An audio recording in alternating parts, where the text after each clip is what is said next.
जिन्ना की, जिसकी उत्तर प्रदेश चुनाव में एंट्री हो गई। मोहम्मद अली जिन्ना की मौत को 73 साल से ज्यादा हो गए, लेकिन ऐसा लग रहा है कि जिन्ना आज भी चुनावी राजनीति में एक बड़ा फैक्टर बने हुए हैं, वो भी भारत में। यूपी के चुनावी मौसम में जिन्ना की फिर से वापसी हुई। इस बार तो जिन्ना पर यूपी की दो टॉप राजनीतिक हस्तियों सीएम योगी आदित्यनाथ और पूर्व सीएम अखिलेश यादव के बीच बिग फाइट देखने को मिल रही है। तो ये जिन्ना की ढाल क्या चुनावी जंजाल है? जिन्ना और सरदार पटेल की तुलना करने का जो प्रयास हो रहा है, ऐसे तत्वों के उन मंसूबों को समझना होगा। ये तेवर, भारतीय जनता पार्टी अन्याय कर रही है। इस सरकार में सबसे ज्यादा उत्पीड़न है। ये तलखी, पहले पेशेवर अपराधी और माफिया गरीब का, व्यापारी का, बेटियों और बहनों का जीना हराम कर देते थे।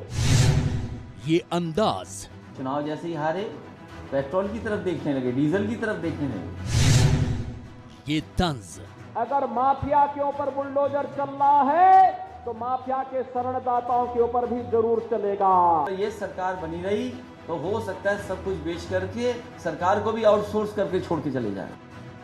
यूपी चुनाव से करीब 100 दिन पहले ही 2022 की बिग फाइट का ट्रेलर दिखने लगा है। सीएम योगी आदित्यनाथ और पूर्व सीएम अखिलेश यादव के बीच इस जबानी जंग की वजह बना है जिन्ना। एक दल के नेता ने पिछले दिनों एक वक्तव्य जारी किया था, और वक्तव्य क्या जारी किया था? सरदार पटेल की तुलना देश तोड़क जिन्ना से करने का कुत्सित प्रयास किया था। इस प्रकार के शर्मनाक और निंदनीय बयानों को पूरे प्रदेश को खारिज करना चाहिए।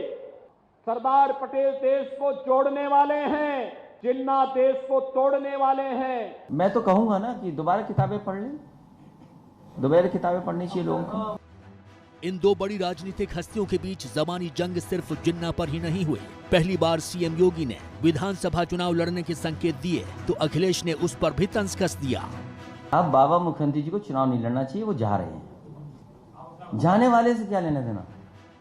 सीएम योगी ने एक भी दंगा ना होने का दावा करके खुद की पीठ ठोकी तो अखिलेश यादव ने कानून व्यवस्था का सवाल उठा दिया।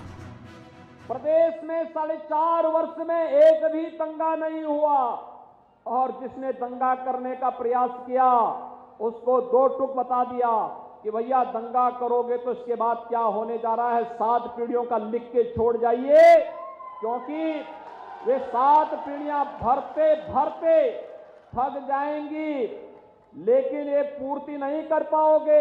चाहे मुख्यमंत्री कार्यालय हो, मुख्यमंत्री का ऑफिस हो, लोग न्याय के लिए आत्मदाह किए हैं। सरकार मनमानी कर रही है, सरकार का दबाव है, इसी वजह से पुलिस भी खुली छूट मिली हुई है पुलिस को। और ऐसे मुख्यमंत्री हो जिसमें मुकदमा खुद दर्ज रहा हो, जिन्होंने खुद अपने मुकदमा वापस ले लिए, वो क्या पुलिस को सुधारेंगे? उन्हें तो अच्छा लगता है कि पुलिस अन्याय कर रही है। सीएम योगी ने यह भी दावा किया कि जो कहा था वो किया, लेकिन योगी से इस सीधी भिड़ंत में अखिलेश यादव महंगाई को भी मुद्दा बनाने से नहीं चूके।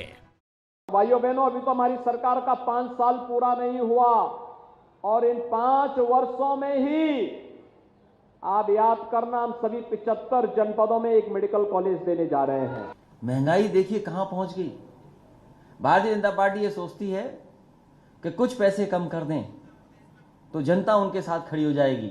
ये वही भारतीय जनता पार्टी के लोग जो दिल्ली में बैठ करके $5 ट्रिलियन की इकोनॉमी की बात कर रहे थे, वहीं हमारे मुख्यमंत्री जी भी कह रहे थे $1 ट्रिलियन की इकोनॉमी हो जाएगी। इन दावे प्रतिदावे की परख तो चुनाव में होनी है, लेकिन दोनों नेताओं के बीच ये वार पलटवार 2022 के चुनावी संग्राम की एक झलक दे रहा है।